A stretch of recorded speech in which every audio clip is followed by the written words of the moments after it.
em Juiz de Fora, também pela missão que eu entendo que veio pelas mãos deles, por ocasião das eleições de 2018. Depois formamos um Ministério Técnico sem interferência político-partidária. E não é apenas ministério, bancos oficiais e estatais. Isso tudo faz uma enorme diferença. Resistimos a pressões político-partidárias e botamos um time que trabalhou muito em 2019, como, por exemplo, a Lei da Liberdade Econômica, entre outros marcos, como no saneamento, startup, BR do Mar, ferroviário, entre outros. Também saneamos as NR, normas regulamentadoras, um emaranhado de normas que dificultavam muito a questão do empresariado. Isso tudo foi uma vacina para 2018 na questão econômica. Pegamos 2020, lamentavelmente a pandemia, muitas pessoas perderam a vida no mundo todo, não foi só no Brasil. Acredito que tenha feito o possível para ajudar no combate à Covid. Houve da minha parte algum exagero no par de umas palavras, peço desculpas, mas faz parte da emoção, talvez da minha educação que eu tive em casa, bastante rígida, e agradeço a meus pais, e também meus 15 anos de Exército Brasileiro. Vencemos 2020, chegamos 21, continuou a questão da Covid, tivemos uma das maiores secas da história do Brasil, vencemos, graças a Deus, chegou 22, tivemos uma guerra lá fora. Antes dela iniciá-la, fui à Rússia negociar com o presidente Putin o não corte de fornecimento de fertilizantes para o Brasil. Tivemos sucesso. Se não tivéssemos ido negociar, tivéssemos aderido o lado do boicote, hoje o Brasil não teria sua segurança alimentar garantida, bem como a segurança alimentar de mais de 1 bilhão de pessoas ao redor do mundo. Críticas muito sofri naquela época, até de gente do meu governo, mas a consciência do dever cumprido. Eu sou o presidente do Brasil. Lamentamos a guerra lá fora também. Conversei também com o presidente Zelensky, questão de 2 meses. Ele insistiu na questão do boicote. Eu sentia na sua entonação de voz a sua preocupação e sempre procuro colocar do outro lado, para poder bem decidir por lá de cá. Eu apenas disse-lhe, se essa medida, ou se eu tivesse o poder de botar um ponto final na guerra, ela não teria começado. Não é uma página virada, porque a guerra continua lá ainda. Torcemos, também faço minhas orações e peço a paz. Disso tudo, a inflação no mundo todo, e bastante alta, em especial nos combustíveis e também nos alimentos.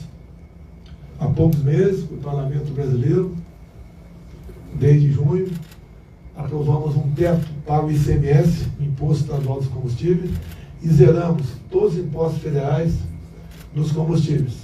Despencou o preço da gasolina e do etanol.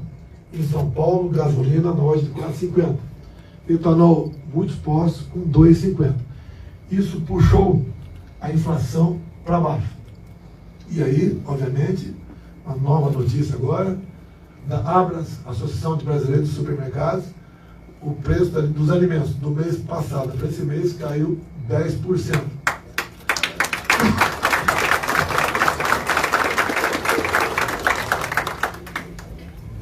Isso é fruto de um ministério que tem independência para trabalhar. Como eu estava conversando com o Gilson agora há pouco, os números do turismo, já voltamos àquele existente antes da pandemia. E muita promessa de fora para dentro aqui no Brasil. O Brasil é um país que tem regiões fantásticas tocante à beleza. Citamos aí várias, Pantanal Sul-Mato-Grossense, nossa Amazônia, os Pampas, Lençóis, entre outros aqui. Então o Brasil está no caminho certo. Agora na vida também, de vez em quando eu acerto, né, que eu dou palpite na economia, reservado. Eu e Paulo Guedes. Eu levo o que penso para ele. Veio uma dele, coisa rara. e pedi para ele para desonerar a folha da saúde no Brasil. São 17 setores que já estão desonerados, e ele falou que eu poderia anunciar a desoneração da saúde no Brasil, que o impacto é compatível. O que é a desoneração? Hoje, o setor não desonerado paga um imposto em cima da folha, em média 20%. A desoneração passa a ser de 1 a 4% do faturamento bruto da empresa. Vai ser vantajoso, e vamos dar mais uma sinalização para a questão do piso da enfermagem no Brasil, que o Supremo resolveu barrar. Entrando no segunda parte, a questão de economia agora, né? Nós, mesmo durante a pandemia, durante a pandemia 2020 e 2021, nós mandamos recursos para estados e municípios, independente do partido político daquele governador ou prefeito. Logicamente, eles botaram suas contas. Eles botaram suas contas em dia, e há 2 anos os senhores não vê nenhum servidor estadual ou municipal com a sua folha de pagamento atrasada ou seu 13º parcelado. Isso vem da nossa política também de menos Brasil, mais Brasília. Além dos combustíveis. Menos Brasília, mais Brasil. Desculpa, obrigado. Menos Brasília, mais Brasil. Obrigado. A questão também, tínhamos no passado o Bolsa Família, que começava com R$42, ia aumentando até chegar à média de R$190. E a família que, porventura, alguém conseguisse um emprego, perdia o Bolsa Família. Nós passamos de forma definitiva o ano passado para no mínimo R$400. Para isso negociamos a questão dos precatórios. Todos os precatórios até R$600 mil, o governo honra. Os demais ele honra também, mas parcela. Ou seja, os mais pobres, vamos assim dizer, né? Que tinham a receber até 600 mil. Se eu posso chamar alguém de pobre recebendo até 600 mil.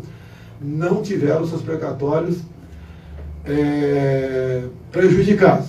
Agora, deixo claro, prezado senador Bezerra, na Câmara dos Deputados, toda a bancada do PT votou contra a negociação. Se nós dependêssemos do PT, não teríamos o Auxílio Brasil de R$400 o ano passado.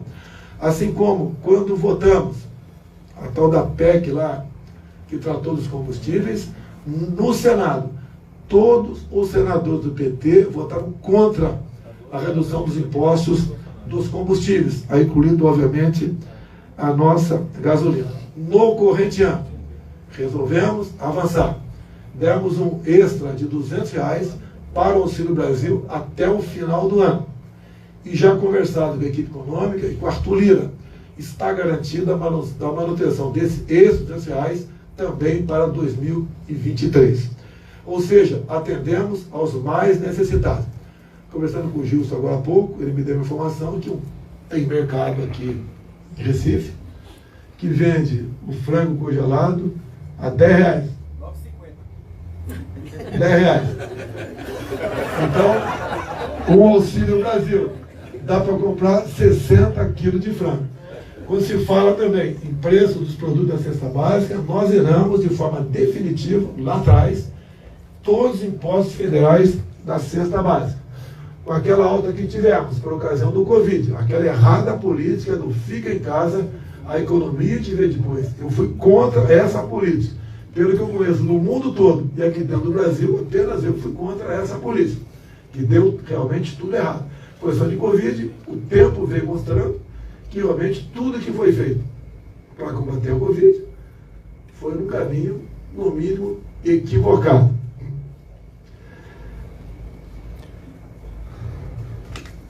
Notícias aqui para a nossa região. 2 portarias que são assinadas pelo ministro da Minas e Energia nos próximos dias permitirão regulamentar o marco legal das eólicas offshore. O que é isso? Aqueles cataventos que vão ser colocados na costa do Nordeste. A costa do Nordeste é uma das melhores regiões do mundo para esse tipo de energia. E ali gera essa energia, faz a hidrólise e temos o hidrogênio verde. Vários países querem comprar já esse nosso hidrogênio verde. O potencial de gerar energia na costa nordeste equivale a 50 Itaipus. O Nordeste será reindustrializado e será grande exportador de energia verde. Interessa para nós também, né? Já começou agora nesse mês a construção do linhão lá do Amazonas a Boa Vista. Roraima não tinha energia elétrica integrada ao Sistema Nacional. Passará a ter. Também esse mês de novembro retomaremos as obras de Angra 3.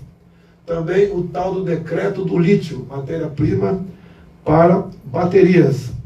A exploração no Vale do Jequitinhonha já começa a se tornar uma realidade. Esse Vale do Jequitinhonha é a região mais pobre de Minas Gerais. Mais pobre e uma das mais ricas do mundo em lítio. Para o Ceará, assinamos medida provisória permitindo a parceria da mineração em Santa Quitéria, onde nós temos ali uma riqueza enorme em urânio. Pela lei da Eletrobras, que nós a privatizamos recentemente, tínhamos um problema sério numa conhecida cota 762, lá no Lago de Furnas, que toda vez que o nível baixava do 7,762, todo o turismo da região, uma enorme região, era prejudicado. Acertamos com a Eletrobras que quando ameaçar baixar a cota 762, já pode de imediato contratar empresas fornecedoras de energia, no caso, energia de fonte de combustíveis, para que essa cota não diminua, não prejudicando isso naquela região. Curiosidade apenas, quando se fala em MST, vocês já sofreram muito com o MST aqui, e um número, né? No governo Fernando Henrique, tínhamos uma invasão de terra por dia no Brasil. No governo Lula, passou-se para 20 por mês. No nosso governo, 5 por ano. Bem, paz no campo, produtos mais baratos no campo, mais tranquilidade para os produtores rurais. Deixar claro, vamos comparar o primeiro ano meu com o primeiro ano do senhor Lula. Primeiro mandato de Lula, 0 titulações em Pernambuco. No nosso governo, 17 mil titulações. No Brasil todo, entregamos 420 mil títulos da reforma agrária. Mais títulos do que Lula, Dilma e FHC juntos. Né? Ou seja, nós realmente atendemos ao clamor do pessoal do campo. E também, nesses 420 mil títulos, 80% foram para as mulheres. Eu não vou entrar em detalhe aqui. Nós homens nos conhecemos muito bem. É melhor deixar o título com ela. Se deixa às vezes com o maridão, ele vende, faz uma gracinha e a família continua sem nada. Quando se fala em Auxílio Brasil, são 21 mil famílias que ganham Auxílio Brasil. 80% são mulheres. Trato melhor do dinheiro. E poderia falar muita coisa de mulher aqui, mas que meu tempo é meio curto, né? Nós atendemos até minorias, como as escalpeladas. O pessoal sabe, a região da Ilha do Marajó, Amazonas, o transporte é o barco, tem um eixo, né, entre o motor e a hélice, aquele eixo aberto, é muito comum mulheres baixar a cabeça e ter o seu couro cabeludo todo arrancado, e às vezes o próprio couro da face. E elas viviam em casa, obviamente, enclausuladas, com vergonha. Bem, junto à Marinha do Brasil, Capitania dos Portos, essas embarcações, quase todas já estão com a proteção no eixo. E mais ainda, colocamos essas mulheres no BPC. Elas passam a ganhar um salário mínimo por mês para amenizar as suas dores. Falava em 2018 que eu ia acabar com o seguro defeso. Obviamente, não acabamos. Ainda colocamos as marisqueiras, aquelas mulheres que catam aí caranguejo nos mangues. Uma maneira de atender as mulheres. Novo dado, agora chegou hoje o dado, fresquinho. O número de mortes por 100 mil habitantes do Brasil baixa pela primeira vez desde quando foi criado esse critério, a menos de 20 por 100 mil. Nota que o governo está dando certo no combate à violência. Obviamente, aí tem a participação dos senhores governadores. Então, um dado para ser preservado. Medidas tomadas. Ministério da Justiça, integrado com os secretários. E um assunto que muita gente diz para não falar. Talvez, também, a questão de facilitação, com critérios, obviamente, para que o cidadão possa ter uma arma de fogo para se defender. Isso inibe a ação de certas pessoas que, antes de tentar invadir uma casa, fica sabendo que pode sofrer uma reação. Isso inibe a morte no Brasil. Basicamente, isso da economia, teria muito para falar, mas o tempo é curto. A questão das pautas conservadoras. O senhor sabe, eu sou católico, né? Sou cristão. A minha esposa é evangélica. Confesso, descobri, por ocasião da convenção do Partido do Rio, um lado que eu não conhecia dela. Ela fala muito bem. Comigo, ela grita em casa em libras. Então não tem problema. Tá? Mas ela fala muito bem, dá um recado muito bem. Realmente é uma cristã evangélica. Puxar a brasa é minha sardinha, né? Exemplar. Tá?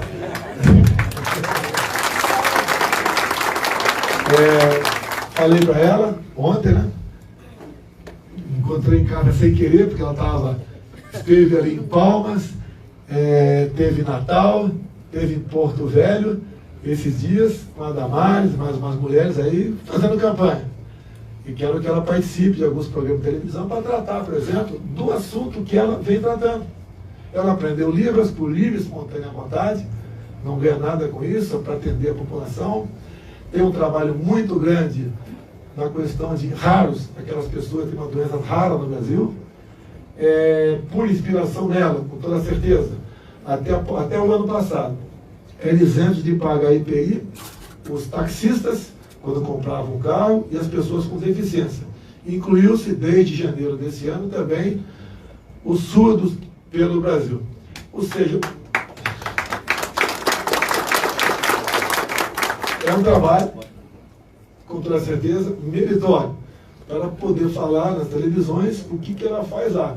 Quem é a primeira-dama, a senhora Michele Bolsonaro, cujo casamento quem fez foi um tal de Malafaia que está presente aqui. E ele deu um sermão que até hoje não esqueci. Então, o casamento vai durar mais uns 50 anos no mínimo, tenho certeza.